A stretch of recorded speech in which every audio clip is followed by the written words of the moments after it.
No matter how brilliant your business idea, your company won't soar without money beneath its wings. Even businesses that have money coming in by the truckload have gone belly up because they didn't manage it properly.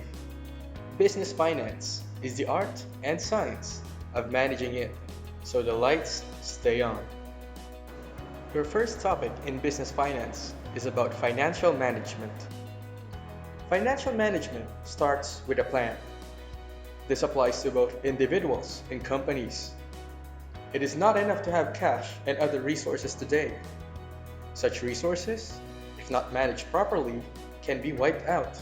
Hence, financial management is a must. From the perspective of a corporation, financial management deals with decisions that are supposed to maximize the value of shareholders' wealth. This means maximizing the market value of the shares of stocks. Shares of stocks represent the form of ownership in a corporation.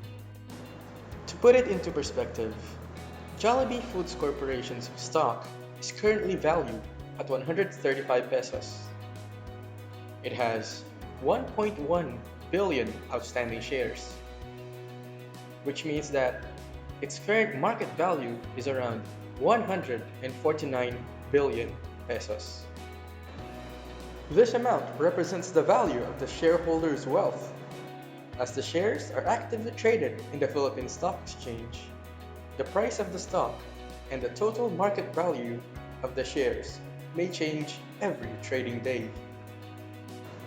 The changes in the price of a stock can be a confluence of many factors: profitable operation, the nature of the business, prospects of the business, projected earnings and time frame for the realization of such projected earnings, ability to meet maturing obligations, appropriate capital structure, dividend policies, investing decisions, and management and market sentiment.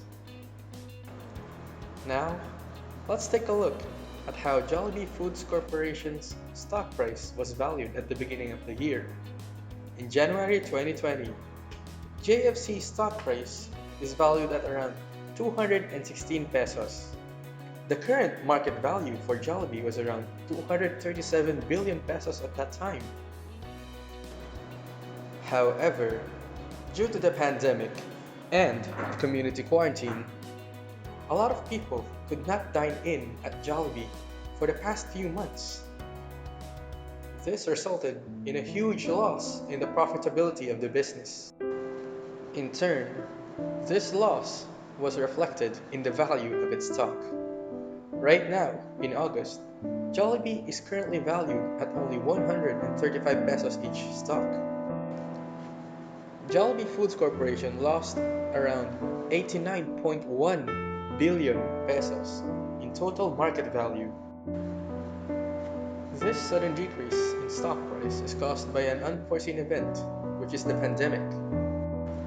While profits significantly affect the price of a stock, profit maximization should not be the overriding objective of a company's management, but it should be shareholders' wealth maximization. Profits can be maximized by taking more risks, for example, borrowing more to finance the expansion and generate more revenues.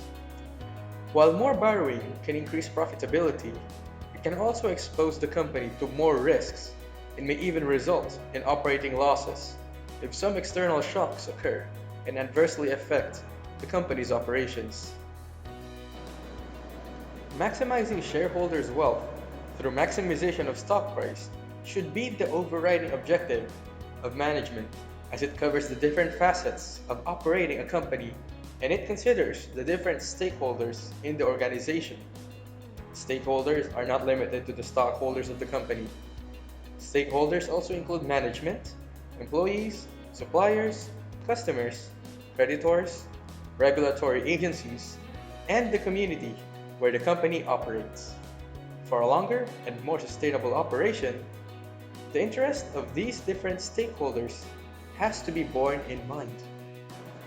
Maximizing shareholders' wealth motivates members of top management to develop a longer perspective for the company that they manage.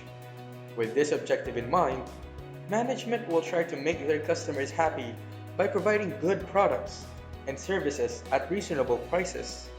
To achieve this, management may have to innovate, invest in technology, and be more efficient in their production and operation.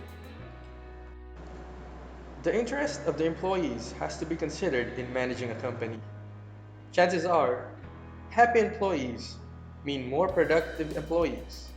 If employees are happy in the workplace and they have a sense of belonging in the company, they will protect the interest of the company. Paying suppliers and creditors on time is a good business practice that will improve relationships with these parties. It is important that management takes care of suppliers to ensure good quality of materials at reasonable prices. Good relationships with creditors enhance the probability of getting credit facilities, especially during times of emergencies. Compliance with the requirements of regulatory agencies also ensures more smooth operations. Non-compliance may result in suspension of operations. Disruption in operations as a result of non-compliance with regulatory requirements may also taint the image of the company. Last but not the least is supporting the community where the company operates. In whatever capacity it can, it increases the company's chances of continuous operations in the area. Hiring employees from the community promotes employee support for the company. The company can also help in some civic-oriented activities like planting trees in the area. Philex Mining Corporation is an example of a company which has reforested more than 2,500 hectares of land across Itogon and Tuba, Benguet. For this, the company has won several awards, some of which were given by the Philippine Mine Safety and Environment Association. In 2014, Philex also joined forces with the National Power Corporation to reforest about 500 hectares of land around San Roque Dam's critical watershed area. Philex has also established Adopt a School program, where the company helps in the renovation of schools in their host and neighboring communities. In its mining area, the company also provides free private elementary education through Philex Mines Elementary School. It has also awarded several scholarships to students in their host communities. And that wraps up our first lesson. Thank you and have a good day.